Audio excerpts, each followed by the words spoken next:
Dear Patriots, before the news starts, please subscribe to our patriotic channel by clicking the subscribe button. Give us a thumbs up to this video. Don't forget to leave your opinion below in the comments section. Share the news on Facebook and Twitter so you friends see it. Thank you.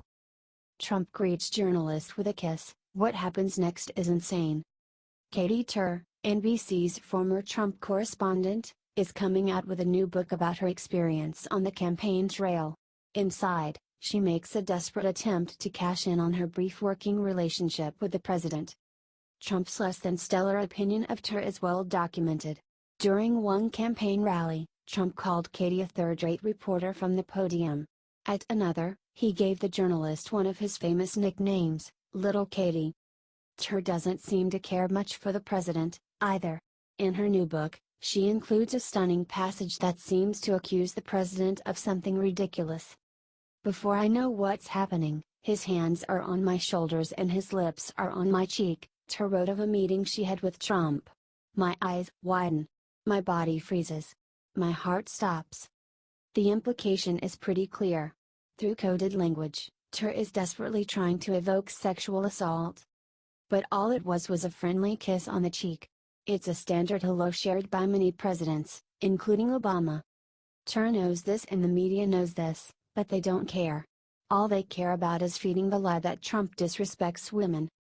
Share so that Turr's story is seen for what it is, a baseless attack on the president. We can't let this anti-Trump reporter control the narrative on this story.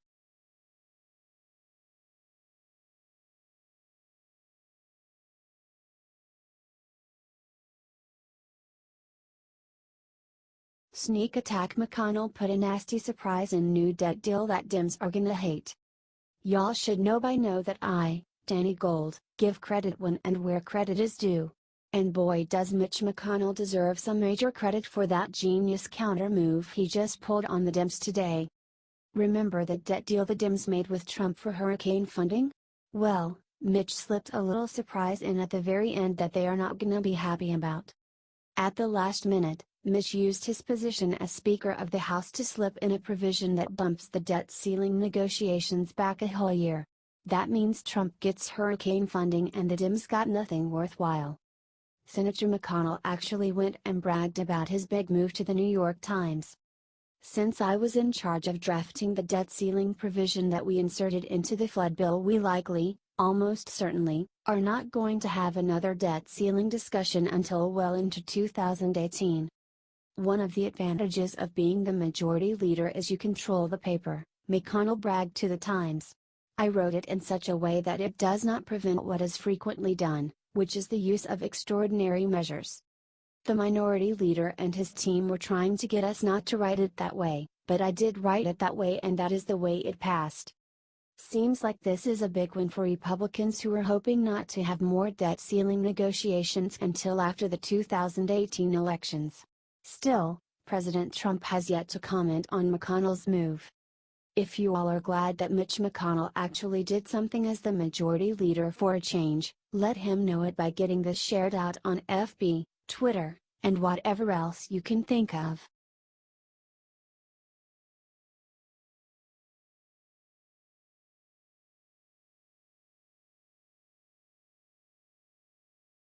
During speech, Mattis turned to Trump and said 5 words that made Trump's heart stop. Yesterday, Mattis did something absolutely amazing and the media isn't reporting it. The day began with a moment of silence at the White House and then the President and the First Lady traveled to the Pentagon to speak in front of the memorial of the plane that crashed into the building killing 125 people. The stage was right in front of where the plane flew into the building, and the Pentagon unfurled an American flag over the crash site for his speeches. Mattis gave remarks commemorating the 3,000 lives that were lost that morning and then critiqued the temporizing of the fight against radical Islam. It was a shot at the Obama administration. We Americans are not made of cotton candy. We are not seaweed drifting in the current, we are not intimidated by our enemies. Mattis then paused and said something amazing to our president. Mr. President, your military does not scare. What an amazing speech. Mattis then continued. Our nation's troops today are worthy successors of our Revolutionary Army at Valley Forge, worthy successors of our valiant sailors at Midway and our Marines at bloody Iwo Jima, men and women of your armed forces, America, having signed a blank check to the protection of the American people and to the defense of our Constitution, a check payable with their very lives. Your military stands ready and confident to defend this country, this experiment in democracy. God bless our troops. Share this everywhere if you are thankful to God that we have real leadership back in this country in the form of Mattis. He will make this country strong again.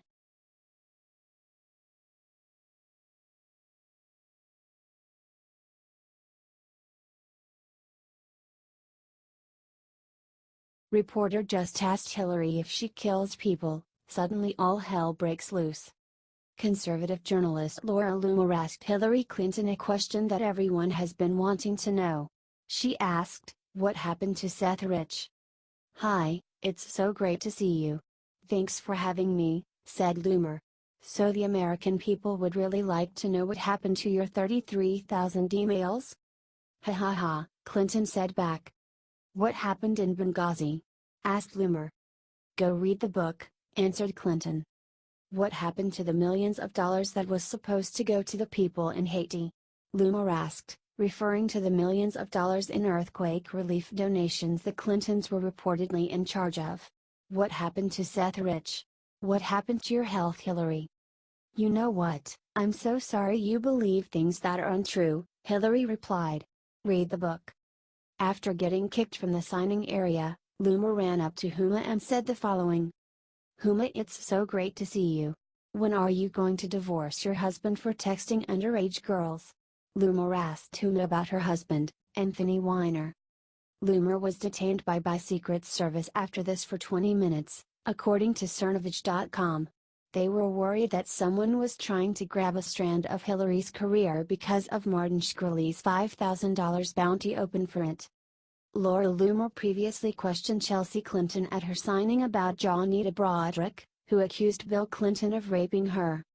Share this everywhere if you will never be buying Hillary's book. We should not ever give this woman more money. She's already taken so much from this country. Let's show Hillary how many people are still against her.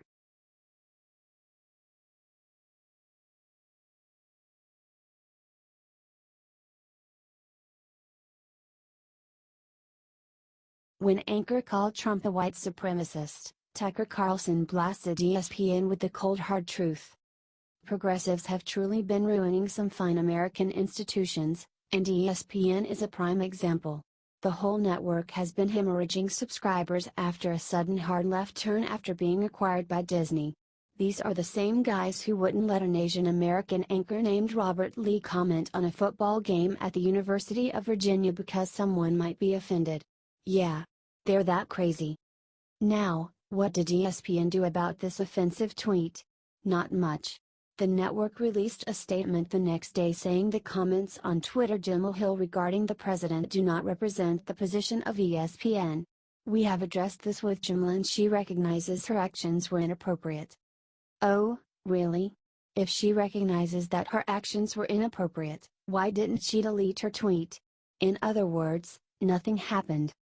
Tucker Carlson at least was paying attention and was willing to call out Hill and ESPN, calling her statements a bizarre Twitter rant, saying ESPN stood for endlessly stupid political nagging, recalling that when Glenn Beck said something similar about Barack Obama, the world stopped. When asked to comment, Carlson's guest Fox Sports reported Clay Travis said of ESPN's comment, "It means that nothing actually happened because Hill is saying what the higher-ups at ESPN believe. I think this goes all the way to the top. Tucker. Disney and ESPN have decided we want to be a left-wing sports network."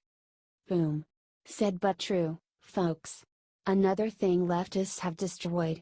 Share this out if you are joining millions of others and turning off ESPN. HT The Hill.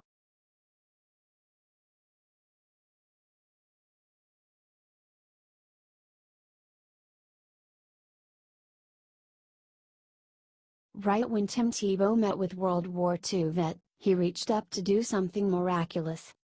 Former quarterback Tim Tebow has frequently been mocked by the left for being a Christian.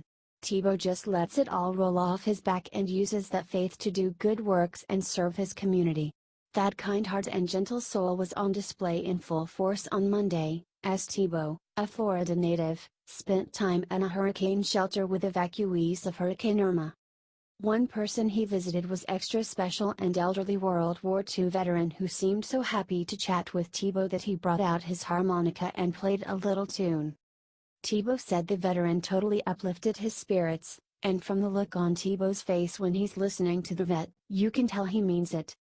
Tebow was a star quarterback for the University of Florida football team, and went on to play for the Denver Broncos and the New York Jets. He later switched to baseball and now plays in the New York Mets' minor league system. Tim Tebow is a humble, kind celebrity who is frequently spotted showing enormous grace and class. He's exactly the kind of guy we need in popular culture for kids to look up to and emulate. Share this out if you agree. HT Fox News.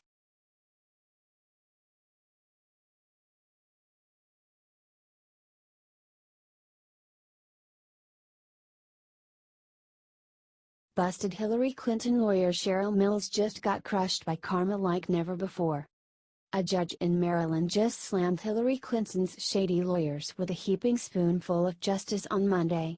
Circuit Judge Paul F. Harris Jr. ordered the Maryland bar to investigate Cheryl Mills, Heather Samuelson, and David E. Kendall for destroying thousands of Hillary Clinton's emails. Ty Clevenger, a New York attorney hell-bent on attempting to prove Hillary Clinton committed perjury, filed a complaint against the lawyers, saying they should be investigated for wrongdoing. Judge Harris commented that Clevenger's complaint appears to have merit. Former FBI Director James Comey declined to pursue charges against Clinton for using a private email server as Secretary of State, compromising classified information. The FBI offered Cheryl Mills and Heather Samuelson immunity for their testimony. Things are finally starting to catch up to Hillary Clinton.